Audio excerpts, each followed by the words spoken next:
Stay connected to Jesus Christ. Just as a mother always wants to be connected to her child, always wants to be with her child, the same with God. He always wants to be connected with you. He always wants to be with you because he's your father and you're his child. Just as a mother doesn't like her child to stray away into immoral things and do their own things, but rather she wants her child to be with her so she can help him, lead him, help him to grow, help him to mature. Same with God. He doesn't want you straying away into immoral things, into the things of the world, but rather he wants you with him, connected with him, so that he can help you, lead you, protect you, teach you in the way you should go, mature you, help you grow, and so on and so forth. It's the same thing. You see, God wants to always be a constant reality. He wants that your heart is always opened up, softened and opened up, not hardened, softened and opened up to his presence. Because only when God is your constant reality and your heart is opened up to the presence of God are you actually drawing from him. He's releasing to you, releasing to you, releasing to you. So you're actually drawing from him. The Bible tells us in John chapter 15 verse 5, Jesus said, I am the vine and you are the branches.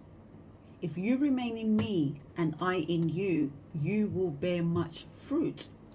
But apart from me, you can do nothing. Let's read that again. I am the vine and you are the branches. So Jesus is the tree and you're the branches of that tree. I am the vine and you are the branches. If you remain in me and I remain in you, you will bear much fruit. But apart from me, you can do nothing. So for example, imagine the branch being separated from the vine, being separated from the tree, let's say. Then that branch can't bear fruit because its nutrients and its energy and everything it needs to survive is actually coming from that vine. It's actually coming from that tree.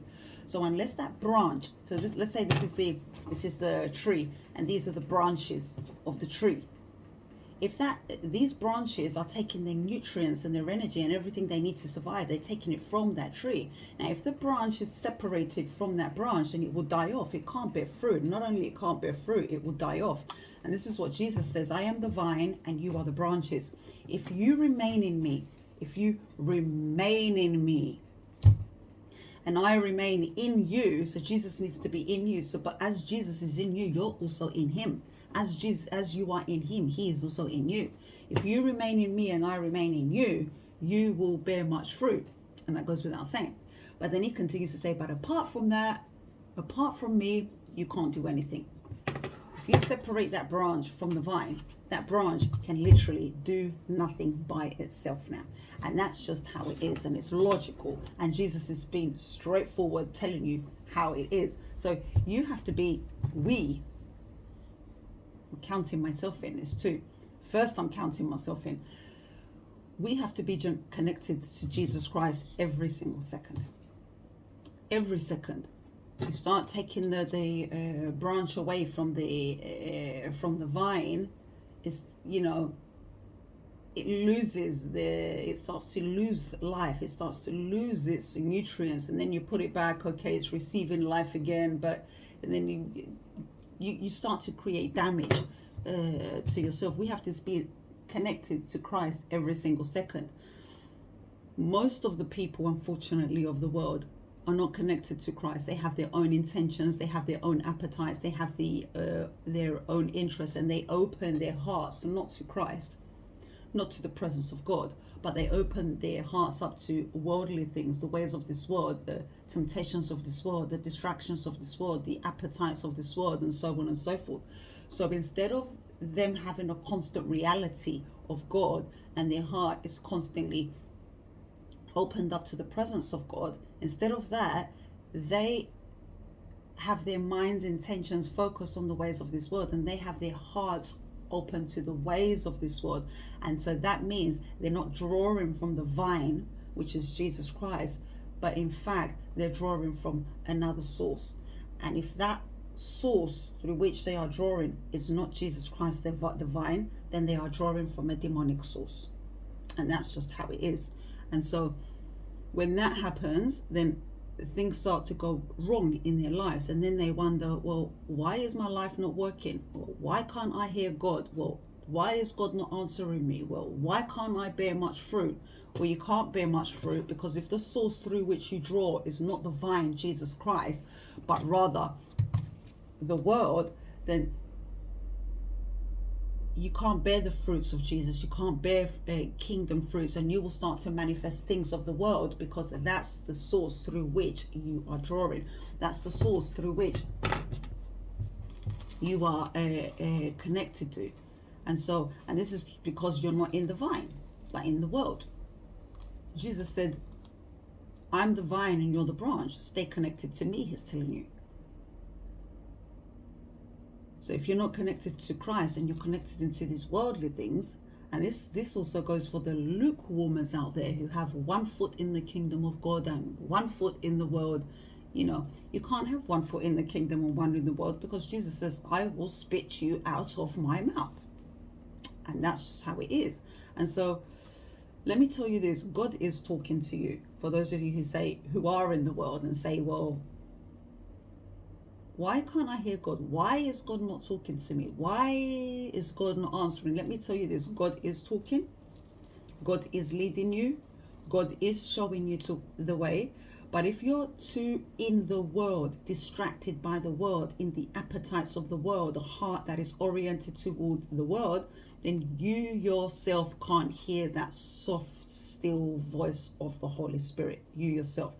Not that God isn't talking, not that God isn't leading, not that God isn't putting people and things in your path to bring you back to him, because all that is already happening anyway. God is doing those things. You yourself have closed your spiritual ears to the voice of God because you choose to be in the physical world. And so your physical ears are in operation. Your physical eyes are in operation. And so your spiritual eyes start to close down and your spiritual ears start to close down. God is still leading. God is still talking.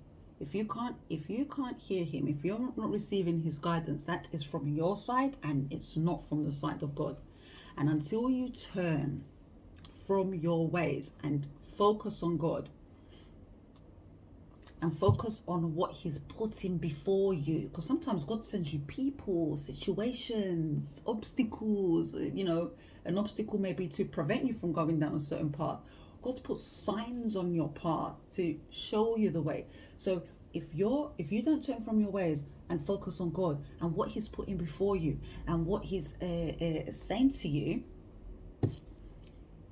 God will not continue revealing more things to you.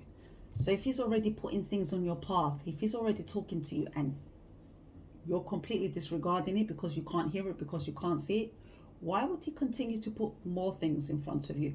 Different things. He will continue to just put that same thing, that same thing, that same thing, that same thing, and you will continue not to hear it, not to hear it, not to hear it.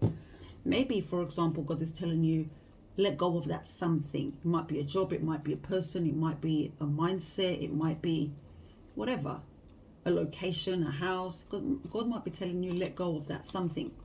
God might be telling you, beware of that person, or keep your eyes open for that person, or I'm going to send you this person, make sure you contact this person. Or God might be telling you, stay away from that person.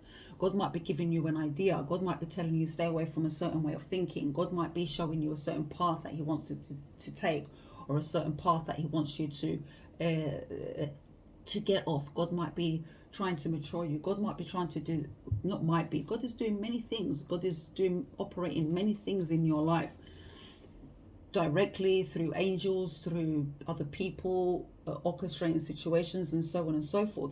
But until you turn away from focusing on the things of this world, on your own selfish appetites, on this, that, on the other, that is just not of God, that is not God ordained, until you turn away from that and start to focus on God and what he's putting in front of you and what he's saying to you, then you're going to miss all that, and God's not going to reveal new things to you if what he's currently revealing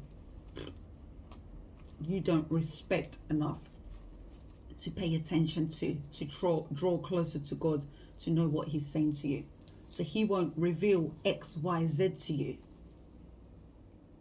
because if he did, you won't be able to see it anyway. So why would he reveal X, Y, Z to you when you currently can't see the ABC? he's showing you.